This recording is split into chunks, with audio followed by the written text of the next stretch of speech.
Salut les amis, regardez ça. Si vous voulez arrêter les combats en Ukraine, cessez de fournir des armes. Ces combats prendront fin dans 2 mois au maximum. C'est tout, c'est la première chose. Deuxièmement, nous demandons à tout le monde de ne pas empêcher un éventuel processus de paix. Il ne faut pas inventer des choses et se faire une opinion sur la Russie à partir de ces inventions. Il ne faut pas se faire l'image de la Russie comme un ennemi. Vous avez imaginé que la Russie voulait attaquer l'OTAN. Avez-vous perdu la tête? Êtes-vous stupide comme cette table? Qui a eu cette idée? C'est des conneries. Vous comprenez? Des conneries. Il y en a qui tergiversent, il y en a qui stratégisent et ils proposent cela à tout le monde et qui ont été vraiment cohérents depuis le début. Je parle là du président russe Vladimir Poutine. Pour ceux qui suivent l'actualité ukrainienne depuis le début, ils peuvent en témoigner que Vladimir Poutine écrit ce qu'il dit, pense ce qu'il dit et explique ce qu'il veut faire. Et il fait exactement ce qu'il vous a expliqué qu'il va faire.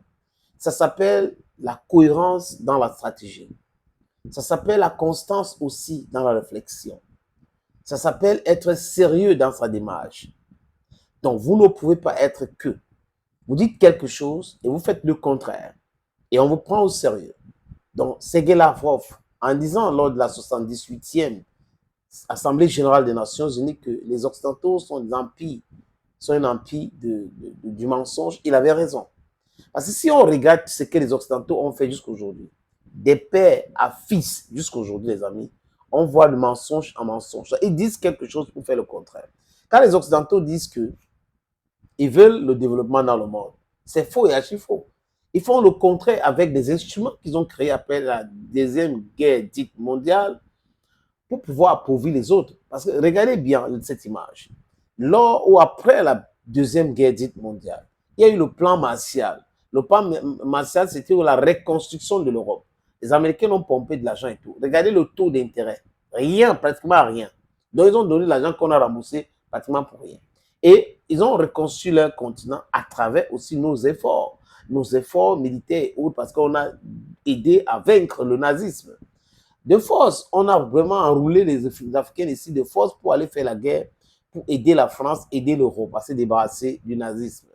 Bref, les amis, c'était leur guerre et nous les avons aidés. Et après la guerre, ils ont pensé comment faire pour nous mettre toujours à genoux. D'abord, ils ont commencé par nous esclavagiser avant ces différentes guerres. Après, abolition, pas abolition, et on est replongé là-dedans. Et on est entré dans quoi? Ils ont colonisé, ils nous ont colonisé, ils nous divisé en petits morceaux, ils nous imposé des choses. Et après, quand on a commencé à réclamer nos indépendances, la Russie en question aujourd'hui a aidé, disons, l'Union européenne, Union soviétique si vous voulez, mais c'est la Russie. Ils nous ont aidés à nous débarrasser de ces gens-là politiquement. Donc, ils nous ont aidés diplomatiquement avec des armes. Le cas de l'ANC, le cas de tous les pays africains qui ont eu le parti communiste, qui sont entrés former les jeunes africains à cette époque pour revendiquer leurs droits et contester les choses. Et à chaque fois, on nous a donné les noms. Terroristes, Makiza et autres. Voilà pour vous ce genre-là. Ces gens ne peuvent pas aimer l'Afrique plus que les Africains. Donc les Africains devraient savoir. Open your eyes. We have to be very vigilant with these people. C'est pour cette raison que je dis, les Africains étaient quand même mieux outillés pour pouvoir passer un message de paix aux Ukrainiens, passer un message de cohérence aux Ukrainiens. Dites aux Ukrainiens, attention, attention, attention. Nous avons traité avec ces gens-là depuis longtemps. Ces gars ne peuvent pas être sincères. Vous ne pouvez pas venir, dites aux Ukrainiens que si vous voulez collaborer avec nous, ne collaborez pas avec la Russie. Ça, c'est la mauvaise foi. Personne d'autre au monde ne fait ça. Ils disent que nous sommes dans un monde capitaliste, donc c'est la compétition qui prime. Mais là, la compétition, c'est une compétition malsaine, où on va exclure les gens avec des petits gimmicks, on fait des trucs pas commodes et autres pour exclure d'autres personnes, et on continue, et après on dit qu'on est en compétition. Non, c'est pas la compétition. Donc, l'Ukraine est dans ce problème actuel. Le problème a été voulu par l'Union européenne et les États-Unis d'Amérique. Et aujourd'hui, ils sont en train de où la Russie a fait ceci. Quand vous ne connaissez pas le début de quelque chose, vous ne pouvez pas analyser de façon claire ces choses-là. Ça a commencé comment? Qui sont ceux-là qui étaient autour? qui ont provoqué cette situation? Those are some of the questions we have to ask ourselves to better understand what is going on the ground, without which we will never, never understand. Hello there, welcome friends.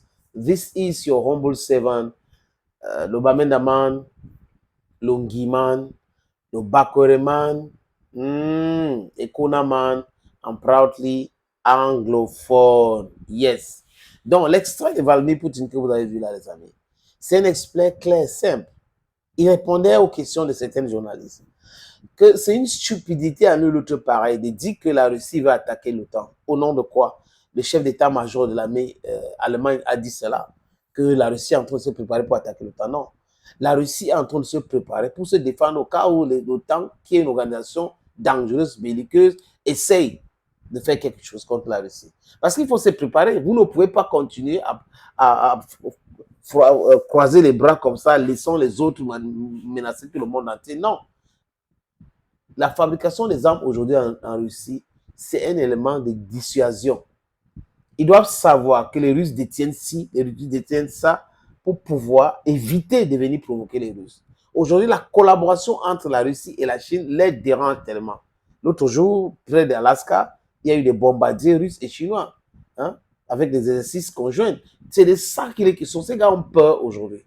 Quand Donald Trump dit que Biden a tout fait pour approcher la Russie et la Chine, ce qui est très dangereux pour eux, hein, il ne devrait pas faire cela. Vous comprenez? Donc, Poutine vous dit clairement, si vous voulez la paix en Ukraine, si vous voulez mettre un thème à la guerre aujourd'hui en Ukraine, c'est du bon sens, c'est clair, c'est simple à comprendre. Like A, B, C. Vous devez tout simplement faire quoi? Arrêter d'envoyer les armes en Ukraine. Et l'idée que la Russie veut aller attaquer ou va attaquer les pays de l'OTAN, c'est une idée stupide. Et ceux qui disent ça sont bêtes comme la table.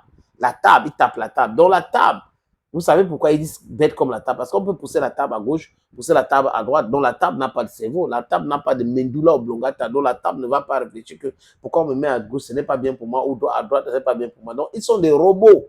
Ce sont des robots qui disent cela. Parce que si ça sort des agences de communication, ils créent des informations de toutes pièces. Oh, oui, oui, la Russie va attaquer. Oui, oui, la Russie va attaquer. C'est toujours comme ça. Ils font peur parce qu'ils n'ont rien d'autre à proposer. Pas de politique réelle à proposer. La peur, c'est la seule chose qui peut vendre aux peuples européens. Mais les peuples européens aujourd'hui, ils ont aussi la bonne information.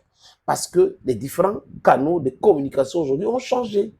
Les gens ont la façon la plus digeste d'avoir l'information et la bonne information. Donc, les politiciens, les élites européennes ont passé le temps à mentir.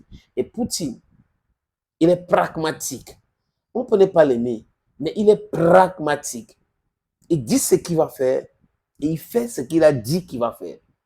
C'est de ça qu'il est question. C'est comme ça qu'on reconnaît un pragmatique. You understand what I'm talking about? Thank you, friends, for always watching, and bye-bye for now.